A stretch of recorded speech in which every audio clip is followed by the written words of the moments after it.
स्वर्गीय आबासाहेबांनी 50-60 वर्ष या तालुक्याचं आणि राजकीय आणि सामाजिक जीवन इथल्या तालुक्यातल्या गोरगरीब जनतेला सेवा देत असताना सन्मान्य दीपक आबा असतील, सन्मान्य आठवले ग्रुप असेल, त्यांनी या अगोदरही सेवा दिलेली आहे. भविष्यात सुद्धा हा विचार टिकवण्यासाठी, शिवशाहू फुले आंबेडकरांचा विचार टिकवण्यासाठी सांगोला तालुका विकास आघाडीची निर्मिती झाली आणि त्या माध्यमातून आम्ही निवडणुकीला सामोरे गेलो.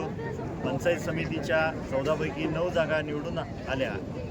या जिल्हा परिषदेमध्ये 3 जागा निवडून आल्या. अनपेक्षित काही निकाल लागले आणि हा आनंद विजय सभा असेल, आनंद साजरा करत असताना एका डोळ्यात जरी आनंद अश्रू असतील तरी दुसऱ्या डोळ्यामध्ये सन्माननीय यशदादांचं दुःख अश्रू आहे. आणि भविष्य काळात शेतकरी कामगार पक्ष आणि आठवले ग्रुप ही उणीव निश्चितपणे भरून काढली जाईल.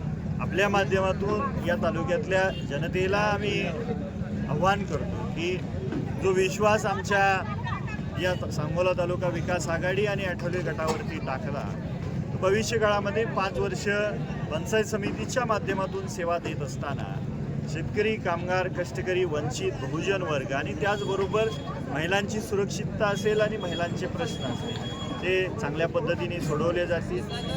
आबासाहेबांनी कायम हा महामंत्र दिला होता की विजयाने हुरळून जायचं नाही आणि पराभवाने खचून जायचं नाही. काही उमेदवार पराभूत झालेले निश्चितपणे भविष्यकाळामध्ये त्यात आमच्या माध्यमातून तीही उणीव भरून काढली जाईल. आणि आपल्या माध्यमातून या तालुक्यातल्या सांगोला तालुका विकास आघाडीच्या तरुणांना माझं आव्हान असेल की निवडणूक झालेली आहे.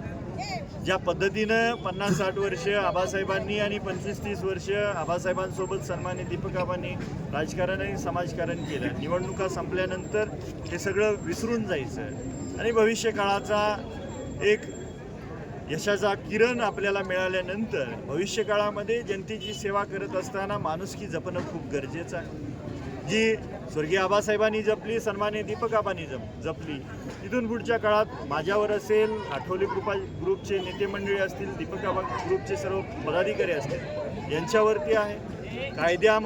कायद्याच्या चौकटीत राहून संविधानाने दिलेले अधिकार आपण जगत असताना, त्या अधिकाराने जगत असताना गोरगरीब जनतेची सेवा करणं हा उद्देश समोर ठेवून या निवडणुका लढवल्या होत्या. चांगलं यश मिळालेलं आणि भविष्य काळामध्ये ही सेवा आमच्या माध्यमातून दिली जाईल हा विश्वास आपल्या माध्यमातून या तालुक्यातल्या जनतेला देतो.